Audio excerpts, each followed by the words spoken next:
Cancer first entered into my life when I was 29. So my husband and I had been married for quite a few years and were ready to start a family.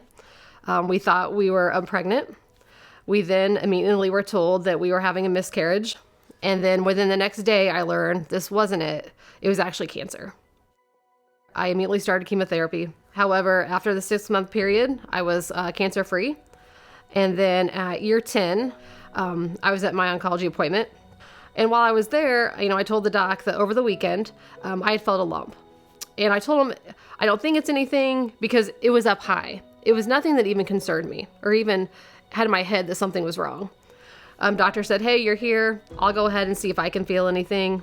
He felt it too. So within the next week, I went and had a mammogram. And then the doc who was there that day came in and told me that just by looking immediately at what he could see that it was cancer. So when I received the diagnosis for breast cancer, I was in shock. This was a total unrelated cancer. I had been through this before. I was angry that I had to deal with it again. And then I learned that breast cancer isn't a one-size-fits-all. And I think that was an eye-opener for me. And I was diagnosed with triple negative, which is a more aggressive form of the disease.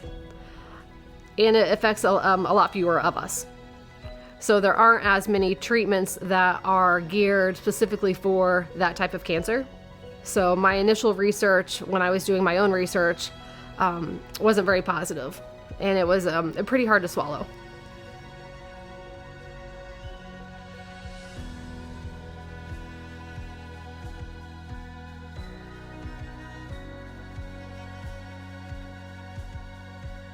So triple negative breast cancer is really a collective term for breast cancers that don't have an estrogen or hormone receptor on them.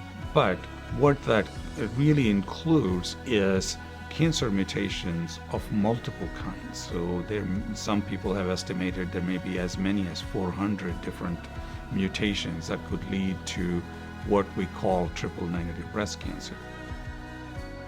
So I was just looking on the internet and was looking at the morning in the newspapers, and I saw an article that had talked about the Precision Health Initiative, and specifically that there was a focus on triple negative. So I immediately reached out to the IU doc that I saw his name in the newspaper article, and I just said thank you. Thanks for sharing your intellect and your time and for going after funding. It was amazing. That night I had an email from him saying, thank you for reaching out. I'm going to get you in touch with some more of my team. Having people like Angie reach out to us and putting a face to these diseases is extremely important because that is what humanizes everything we do.